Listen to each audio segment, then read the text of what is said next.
आदमी पार्टी के senior leader और राज्यसभा सांसद संजय सिंह इस वक्त लाइव हमारे साथ कनेक्ट हैं। संजय सिंह जी, आपका स्वागत और धन्यवाद हमें समय देने के लिए। तो आपको इंसाफ तो मिला, केजरीवाल और सिसोदिया समेत 23 लोगों को इंसाफ तो मिला, लेकिन जब इंसाफ होकर आप बाहर आए तो बहुत चीज़ें आपने गंवा दी थी। इज्जत भी गंवाई, सरकार भी गंवाई, साथी भी गंवाए। ब्रिजेश जी, आपको नमस्कार और आपके दर्शकों को नमस्कार। निश्चित रूप से आम आदमी पार्टी को बहुत नुकसान पहुंचाने की कोशिश मोदी जी ने और उनकी पार्टी ने किया। आपने बिल्कुल ठीक कहा कि एक गहरी साजिश रच के जो बदनाम करने का काम किया गया, उसकी वजह से हम दिल्ली के चुनाव भी हारे, वो भी नुकसान हुआ। लेकिन एक बात आज और साबित हुई कि देश की सत्ता पर, ब्रिजेश जी ठीक करा दीजिए, इको आ रहा है। जी मैं ठीक करा रहा हूं, आप कंटिन्यू रहें। आज यह भी साबित हुआ कि देश की सत्ता पर एक ऐसे व्यक्ति काबिज हैं जो तानाशाह हैं, जो षड्यंत्रकारी हैं, जो साजिश रच के एक चुने हुए मुख्यमंत्री को फंसाते हैं, झूठे मुकदमे लगाते हैं और जेल भेजते हैं। एक योग्य ईमानदार मुख्यमंत्री को जो शिक्षा पे, स्वास्थ्य पे, बिजली पानी पे काम कर रहे थे, उनको पकड़ के आपने जेल में डाल दिया। एक ईमानदार शिक्षा मंत्री को, मनीष सिसोदिया जी को पकड़ के आपने जेल में डाल दिया। मोहल्ला क्लिनिक का मॉडल देने वाले सत्येंद्र जैन को पकड़ के आपने जेल में डाल दिया। मैं सदन में जनता के मुद्दे उठाता था, मुझे पकड़ के आपने उठा के जेल में डाल दिया। तो इससे आप ने नुकसान किसका किया? अल्टीमेटली तो आपने देश की जनता का नुकसान किया, दिल्ली के 3 करोड़ लोगों का नुकसान किया, जिनको केजरीवाल जी की पॉलिसी से राहत मिलती थी, उसका नुकसान किया। तो इतनी विध्वंसकारी और विनाशकारी सोच से आप देश का उत्थान नहीं कर सकते हैं मोदी जी। आप अपने राजनीतिक प्रतिद्वंदियों को पकड़ पकड़ के जेल में डाल के आप सोचते हैं कि आप बहुत बड़े बन जाएंगे और विश्वगुरु बन जाएंगे। मुझे नहीं लगता कि ये राजनीति बहुत लंबे समय तक चल पाती है। और आज के इस फैसले ने प्रधानमंत्री के घिनौने राजनीतिक खेल का खुलासा किया, उसका पर्दाफाश किया है। कोर्ट ने यहां तक कह दिया कि यह मामला ट्रायल योग्य भी नहीं है।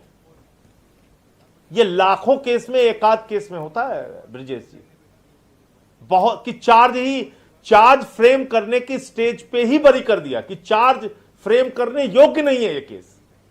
ये कोई मामूली बात नहीं है। इसलिए बीजेपी वालों के बारे में मैं कहता हूं कि बीजेपी कम से कम भ्रष्टाचार के खिलाफ ना बोले तो अच्छा है। बीजेपी जब भ्रष्टाचार के खिलाफ बोलती है तो ऐसा लगता है ओसामा बिन लादेन अहिंसा पे उपदेश दे रहा है।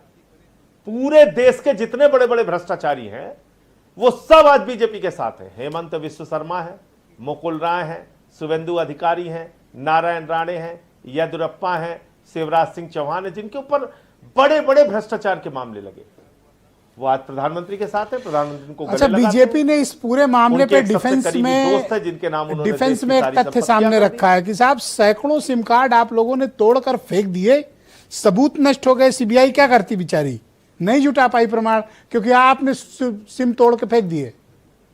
तो मोदी जी से इस्तीफा मांगना चाहिए उनको, भाजपाइयों को मोदी जी से इस्तीफा मांगना चाहिए। 4 साल तक तो मोदी जी, अमित शाह जी पूरी के पूरी बीजेपी कह रहे थे बहुत सबूत है इनके खिलाफ, इतना बड़ा सबूत है कि इनको तो चौराहे पे फांसी दे देना चाहिए, सबूत ही सबूत है।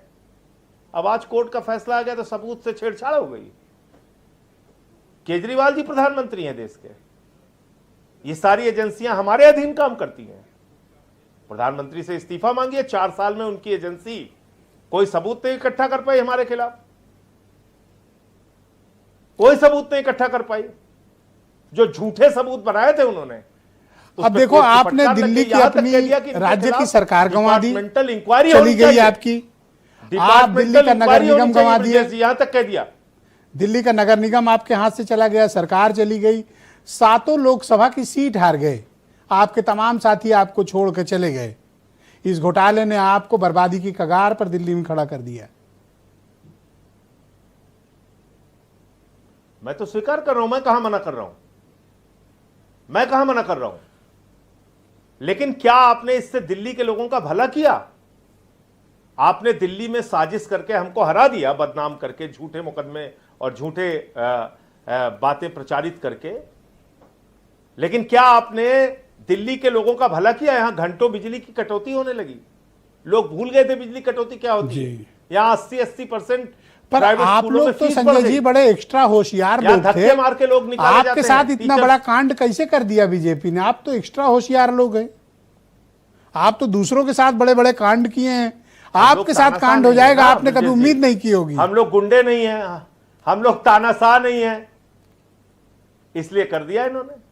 सर हम गुंडे हैं ना तानाशाह। कुछ लोग इंटरनेट पे लिख रहे हैं, वो कह रहे हैं कि ना हम गाय काटने वाली कंपनी से चंदा लेने वाले सर हैं। जो किया है आपने वो आपके सामने आया सर। ये तो गाय काटने वाली कंपनी से चंदा ले शीला दीक्षित ना, हम मंदिर का चंदा चुराते हैं तो मंदिर के पैसे मंदिर के चंदे में भी चोरी कर लेते हैं। सर बहुत से लोग तो इंटरनेट पर एक सवाल पूछ रहे हैं आपसे, वो कह रहे हैं कि आपने जो शीला दीक्षित के साथ किया, हिटलर को फॉलो करते हैं। पलटकर वो आपके सामने आया। सर आपको बुरा क्यों लग रहा है? जो आपने दीक्षित जी के साथ किया वो आज आपके साथ हुआ।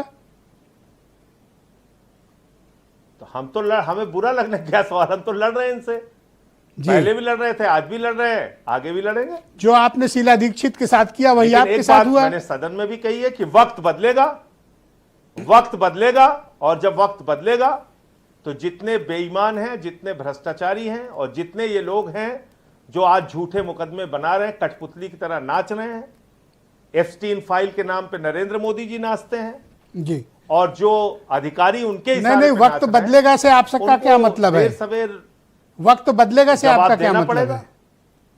जवाब देना पड़ेगा। सत्ता से जाएंगे लोग, हमेशा अमर होकर थोड़ी आए हैं ये लोग। नहीं तो आप क्या कर लेंगे भाई? अमर होकर नहीं आप क्या कर लेंगे? क्या न्याय करेंगे? क्या न्याय करेंगे? जो अन्याय इन्होंने किया है हम न्याय करेंगे। आप तो धमकी की भाषा बोल रहे हैं। झूठे मुकदमे लगाना ये अन्याय है कि नहीं है? आप धमकी की भाषा बोल रहे हैं। मुकदमे लगाना अन्याय है कि नहीं है? बिल्कुल है सर, पर आप धमकी की भाषा बोल रहे हैं। जब बात कर रहे हैं आप, अच्छा झूठे मुकदमे लगाना अन्याय नहीं है? अन्याय है। आप कह रहे हैं वो सही है? अन्याय है। तो लेकिन आपकी भाषा में मुझे धमकी का पुट दिख रहा है। जांच नहीं होनी चाहिए। अब आपको दिख सकता है, मेरा तो मकसद ये कहने का है कि इनके इशारे पे कठपुतली की तरह नाचना बंद करना चाहिए जांच एजेंसियों को। अच्छा, वरना न्यायालय है, कोर्ट आज कह तो दिया कोर्ट ने कि डिपार्टमेंटल कार्रवाई होनी चाहिए इनके खिलाफ। जी, तो आप सत्ता में आएंगे तो क्या बदला लेंगे? मैंने कब कहा बदला लेंगे? मैंने कहा न्याय करेंगे। जो अन्याय इन्होंने किया है, न्याय का मतलब क्या हुआ? की बात इसमें क्या है? आप बंद बंद में धमकी देना चाहते हैं? न्याय का मतलब आप बार बार धमकी भरे शब्द, अरे भैया धमकी देना इनका काम है, फर्जी मुकदमे में फंसाना इनका काम है। अच्छा, हम ये कह रहे हैं जो झूठे मामले इन लोगों ने बनाए हैं पूरे देश में घूम घूम के। अच्छा आप एक चीज बताइए, मेरे खिलाफ 23 मुकदमे उत्तर प्रदेश में हुए कि नहीं हुए? हाँ हुए हैं। और मुजफ्फरनगर की कोर्ट ने, तो मुजफ्फरनगर की कोर्ट ने मुझे बरी कर दिया एक मामले में। तो कौन उसके लिए जिम्मेदार है? आप झूठे मुकदमे लिख के एक सांसद के ऊपर उसको परेशान कर रहे हैं। एक सवाल और है सर आपसे, कांग्रेस पार्टी ने कहा है कि पंजाब और गुजरात में आपकी सेटिंग है, नहीं होनी चाहिए। आपकी सेटिंग हुई है बीजेपी से, ऐसे आरोप कांग्रेस पार्टी ने लगाए हैं। उस सेटिंग के तहत आप लोग बरी हुए हैं।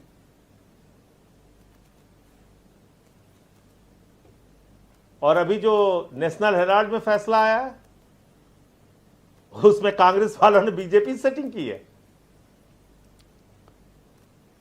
मतलब मुझे समझ में नहीं आ रहा है इसका क्या मतलब है। तो आप लोग तो दोस्त थे, मंच पर चढ़कर जब आपके खिलाफ कार्रवाई हुई थी, पूरी कांग्रेस पार्टी ने मातम मनाया था। कांग्रेस के लोग आज वो कह रहे हैं कि आपने सेटिंग कर ली सर। नेशनल हेराल्ड के मामले तो में हमारे साथ न्याय हो गया, इकट्ठा थे, हमारे साथ न्याय हो गया, यही तो कह रहे हैं वो नेशनल हेराल्ड में। तो उनकी इसका मतलब बीजेपी सेटिंग हो गई थी। सर आप लोगों पर जब कार्रवाई हुई थी पूरी कांग्रेस पार्टी ने मातम मनाया था सर। आज आप उनके ऊपर इस तरह के इल्जाम लगा रहे हो कि बीजेपी सेटिंग किया उन्होंने। अरे मैं कहां कह रहा हूं, मैं तो आपसे पूछ रहा हूं। आपने सवाल पूछा भैया, आपने सवाल पूछा कि वो कह रहे हैं आप बरी हुए, आपकी बीजेपी से सेटिंग हो गई। तो मैं कह रहा हूं नेशनल हेराल्ड का जो फैसला आया, इसका मतलब बीजेपी से उनकी सेटिंग हो गई। ये तो आप दोनों बता पाओगे कि किसने किससे कांग्रेस सेटिंग के कर लोगों ली। से पूछ के बता हम लोग दीजिएगा कहां मुझे। बता पाएंगे, अनजान ना समझ लोग हम लोग। एक बात आप समझ लीजिए ब्रजेश जी, एक बात समझ लीजिए, जब तक जिंदा हैं बीजेपी की नफरत की राजनीति के खिलाफ लड़ते रहेंगे, बीजेपी की गुंडागर्दी के खिलाफ लड़ते रहेंगे, बीजेपी की तानाशाही के खिलाफ लड़ते रहेंगे। इसमें कहीं से कोई कंप्रोमाइज होने वाला नहीं है। एक अंतिम सवाल है और सर। इतना ही नहीं, देश के सदन में वो रिकॉर्डेड है, उठा के देख लीजिएगा। मैंने कहा था 100 टुकड़े शरीर के कर दोगे तब भी तुम्हारे सामने। एक अंतिम सवाल, आपको ठीक करने के लिए ये सब चीजें ठीक हुई, क्या आप लोग टाइट हो गए या नहीं, या भी आपको फिर से टाइट करने की जरूरत है? जो मर्जी आए करें, तो राजा हैं इस देश के। अब आवाज बदल गई, देखो जब मैंने कहा दोबारा कुछ करेगा, अब आवाज बदल गई आपकी। तब करेगा। अभी तक आप धमका रहे थे, जब मैंने कहा फिर से टाइट। हिटलर के मन में जो आएगा वो करेगा। मैं कह रहा हूं हिटलर के मन, अरे वो इनकाउंटर भी करा सकते हैं मेरा।